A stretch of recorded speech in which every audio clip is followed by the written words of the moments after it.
I'd like to speak about how to capture the margins of our fixed preparations. And we shouldn't be speaking to the concept of gingival retraction, but to the concept of gingival displacement. And one of the primary ways of displacing the tissue is mechanical. And in mechanical displacement, I'm going to recommend the two-chord technique. Now, most people think they understand retraction, but they really don't.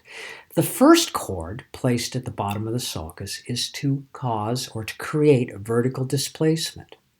And many times the best chord to use for this is a hollow chord because you do not want to push so hard that you possibly sever the attachment of the tissue.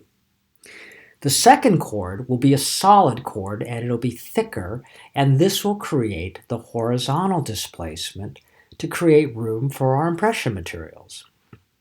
So let's take a look at the two-chord technique. In this case, I'm going to be replacing an old metal ceramic restoration on the central. This is right after the crown is removed before any additional preparation is done. In this case, instead of a hollow chord, I am using 3/0 decanatal silk, black suture silk.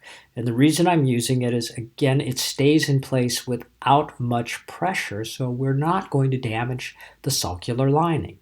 One of the other nice visual cues about black cord is that you can see it through the tissue many times, and if you accidentally touch it with a diamond burr, it will not pull out of the sulcus.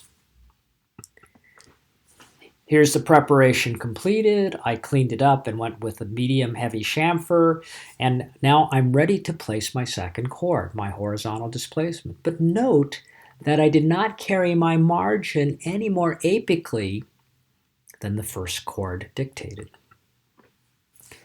Placement of the second chord. Remove the second chord, take our PVS impression, and you can see we have nice circumferential detail, 360 degrees around.